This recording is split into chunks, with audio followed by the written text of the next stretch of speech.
Language is becoming more compressed. We used to write really long things, you know, it was considered, you know, to be avant-garde would be to write a book like this. But now everybody is doing constraint-based writing on Twitter, 140 characters, and we're finding that we're perfectly, can express ourselves adequately through 140 characters.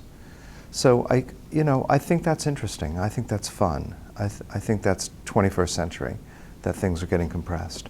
I just happen to still like really long books. Yeah, you know, this book's a failure. I mean, really, do you think you can tell a history of this city in 100 years in 1,000 pages? Can you tell the history of New York in 100 pages per year? Can you tell the history of New York, all the history that's being made now, or all the anti-history, as I like to think of it, that's being made now? Can you possibly tell it? Absolutely not. You know, most of the history that's being made right now will never be history because it's not being noted. So history, I think, is a fiction. You know, I just actually think that somebody can write a book of history is, I think, fictitious. It's wrong.